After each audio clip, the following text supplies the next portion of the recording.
One thing that Hokuzono does really well is introducing some everyman character into these insanely chaotic battle shonen situations and putting on full display the greatness that is sometimes shown by ordinary people. In the face of adversity, two people who have every possible reason to stay out of this bloody battle over enchanted blades, despite the chance of death, stand up and fight against the Hashaku. Kagurabachi, as a manga, understands that stories are not just tales of great people, but paths paved by entire networks of allies and friendships that all share a common goal. With the major inclusion of the Masumi as well as Hikori on Chihiro's previously solo journey of revenge, Hokuzono's message is pretty clear on that. At the same time, there are those without a doubt who are just blessed with innate talent that sometimes just need a push in the right direction. Iori Samura has been going back and forth between the two lives that she leads. One of peaceful sanctity with her friends at school, and the other life being on the run and constantly in danger as Seiichi Somura's daughter. However, Iori is having doubts about living either life at this point, as despite what the Masumi claim about having an unbreakable memory spell this time,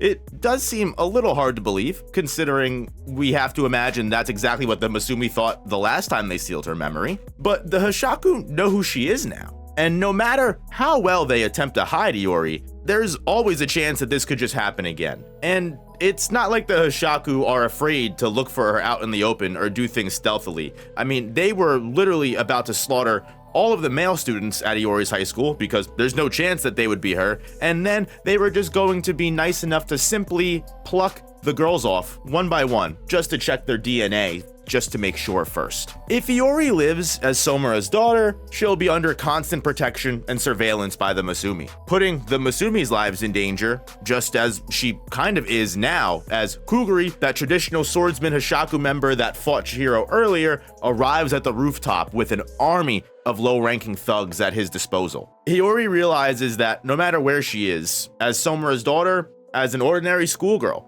she's putting people at risk just by merely existing and associating herself with them. The realization is slowly coming to her that no matter what life she intends on choosing, she's always going to be a burden to the people around her. Meanwhile, the army of low-level thugs that the Hashaku have enlisted all seem to be brainwashed and completely immune to pain. However, Moku insists that they are definitely weaker than they were at Senkutsuji Temple, which I don't know if this is because these warriors are generally under some kind of like hypnosis sorcery, or the Datenseki crystal boost that was given to these people are that much weaker just because they're low level. Either way, just like it was in Senkutsuji Temple, the problem isn't how strong these people are, it's how many there are of them. Because keeping up with the Hashaku's image so far in the series of just literally hiring any criminal they can get their hands on, sacrificing them like lambs to the slaughter after dosing them with Datenseki, I have to imagine that what's going on has to be reducing the population of this country significantly at this point, right? Come on, there's at least almost a good 1,000 people, I have to imagine, that have died alone in these last 70-something chapters of Kagurabachi alone. Chihiro and friends are like literally cleaning up the streets Batman style, except they are definitely murdering all these people. Instead of like 50-50, it looks like he probably killed him, but Batman doesn't kill, so he's probably still alive. Kuguri also relays that Hirohiko and Todo have spread the message of Somura's daughter to all of the criminals in the Bloodshed Hotel, meaning even the people that aren't on their payroll are all going to start trying to claim that bounty, because now with the general manager dead, there's nothing to hold any of these people back from just breaking all of the truces and starting problems. Now that the Masumi are effectively stalemated on the roof, there's really no way for them to escape and get Iori out of here, and honestly their memory spell is useless without the general manager's lantern key.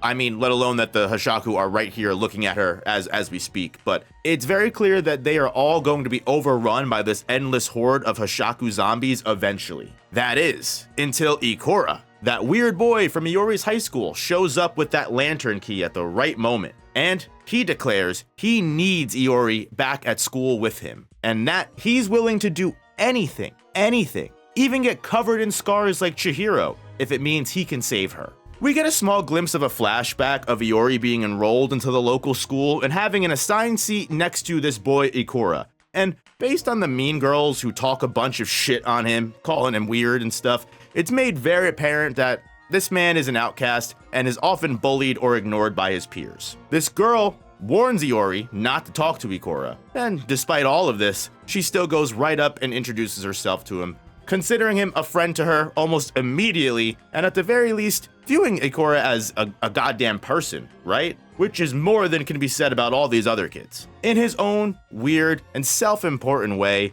Ikora abandons solitude because of this. Even now, as Ikora sits in the massacre-ridden bloodshed hotel and has seen more dead bodies and blood than he probably ever has in his entire life in one day, Ikora admits that Iori probably only said hi to him because she's a nice person. But even if it was just an ordinary action from her and wasn't special at all on her behalf, it was more than special to him. Everyone around Ikora tells him to stay out of this mess. His teacher and nurse that patch Ikora up tell him not to get involved during the previous school raid because it's probably going to be very dangerous. Even his classmates are telling Ikora to stop. Just like back then when everyone told Iori to ignore Ikora. But just like back then, this isn't something Ikora can just do. Hearing that Hirohiko and the other Hashaku members are trying to kill Iori on the roof, Ikora squeezes blood out from his wounded fist and redraws the scar of the theater murderer, aka Chihiro, onto his face as a declaration of will, running directly into the battle between Hirohiko and Chihiro, right where we left off last time. In classic asshole fashion, Hirohiko instantly makes a killing motion towards the high school kid, but Chihiro blocks that blade, and instead of telling him to get the hell out of here, he tosses the key to Ikora. Ikora says he wants to do anything to save Iori, and as if sending respect to Ikora's cause, Chihiro is more than willing to entrust this key to Ikora and get Iori's memory spell and Ikora to the roof as soon as possible, bringing us right back to when Iori was falling into doubts that she truly belonged anywhere at all. And Ikora, despite all of the odds and chances of death, stood tall and shouted Iori's name to the top of his lungs. And right here, right now, something awoke inside of Iori. That ordinary person's excellence, Ikora's willingness to accept Iori, no matter who she truly was, leads Iori to the answer that she was seeking all along. And it's not one of the two choices that were given to her originally.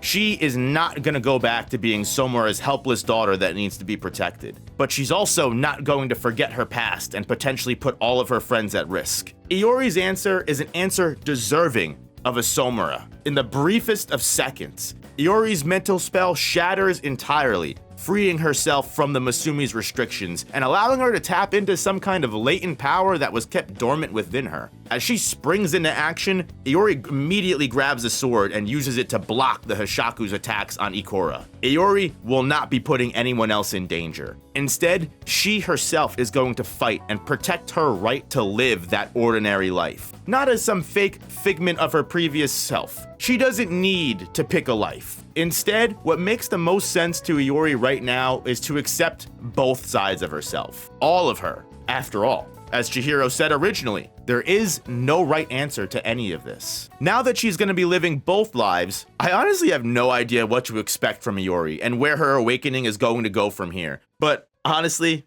gotta say, I am definitely more than excited to see what Hokuzono does with it. Also, knowing that the really only potential scene cutaway we can get is just Hirohiko versus Chihiro, it's telling me that something intense is going to be happening next chapter no matter what. And you already know I will be here to cover it just as I am every week. So guys, make sure you hit that like button. Thank you so much for watching, and make sure you don't miss any other Kagurabachi videos, and maybe check out the main channel if you want some extra content.